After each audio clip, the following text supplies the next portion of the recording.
He knew he would die. Yet, he stayed to fight. 300 Spartans standing against an empire that ruled half the known world. In the year 480 BC, the ancient world faced its greatest test. From the deserts of Persia to the coasts of Ionia, King Xerxes I marched with an army so massive that ancient historians claimed it numbered over 2 million souls. Modern estimates place it closer to 150,000 to 300,000, still an unstoppable tide. His mission? To punish Athens for its defiance and to force every Greek city into submission, to erase the very idea of freedom beneath the weight of imperial glory. But in the heart of the Peloponnese, in a city built on iron and discipline, a king made a choice. Leonidas of Sparta. Raised from the age of 7 in the Agage, Sparta's brutal training system, he knew pain, honor, and sacrifice better than most men knew their own names. His motto, passed down through generations, return with your shield or on it. While other Greeks hesitated, arguing in councils, weighing risks and retreats, Leonidas saw only one path: stand now or lose everything later. With just 300 of his royal bodyguard, hand-picked warriors, fathers, and brothers, he marched north. Not to win, not to survive, but to delay and to inspire. Their destination? A narrow coastal pass known as Thermopylae, the Hot Gates, named for the sulphurous springs that steamed from the earth like the breath of Hades himself. It was a suicide mission, and every Spartan walked into it with open eyes. Thermopylae was no ordinary battlefield. Flanked by sheer cliffs on one side and the crashing Aegean Sea on the other, the pass narrowed to just 15 meters wide, a bottleneck where numbers meant nothing and discipline meant everything.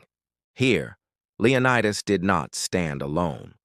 He was joined by 700 Thespians, brave men from a small but defiant city, and a few hundred others, Phocians, Thebans, and volunteers, who refused to let Sparta face doom alone.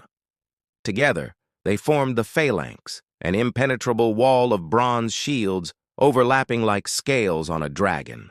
Spears extended forward, eyes locked ahead. Not a single man stepped out of line. Not a single voice cried in fear. When the first Persian wave charged, colorful banners flapping, war cries echoing, they expected a quick slaughter. Instead, they met death in perfect formation. For 2 full days, the Persians attacked.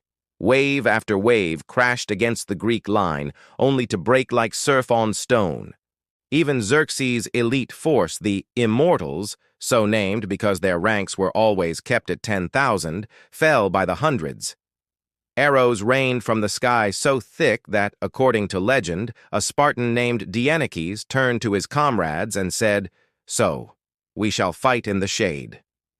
From his golden throne atop a hill, Xerxes watched in growing fury and disbelief. How could a few hundred hold back an empire? He didn't understand. This wasn't just defense, it was a declaration. Freedom is worth dying for. But no wall lasts forever, especially when betrayal opens the back door. A local Greek named Ephialtes, hungry for Persian gold, revealed a hidden mountain trail, the Anapaea path, that wound behind the Greek lines. Under cover of night, Persian forces crept through the rocks, guided by traitorous feet. By dawn of the 3rd day, Leonidas knew. The pass was lost. The trap was sprung. In a moment of unmatched honor, he made his final decision. Let the others go. We stay. He ordered the allied Greeks to retreat so they could fight another day. But his 300 Spartans remained. So did the 700 Thespians, who chose death over dishonor, and even 400 Thebans, though history says some may have been held against their will, faced the storm with them. Now surrounded, outnumbered, exhausted, their spears shattered, their shields split, they fought with swords, then daggers, then fists, then teeth. King Leonidas fell early, struck down by a storm of arrows. The Persians, desperate to claim his body, charged again and again, only to be cut down by his men, who formed a circle around their fallen king.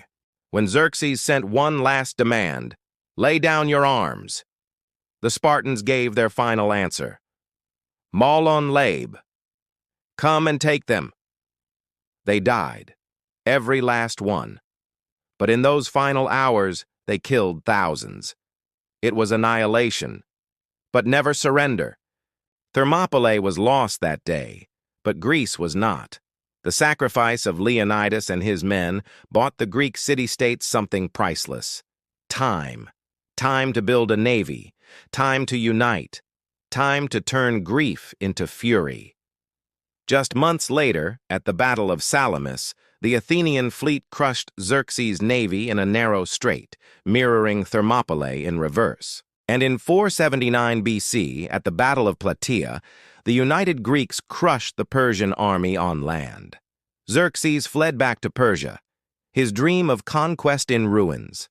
His empire endured, but it was forever haunted by the memory of 300 men who chose death over chains.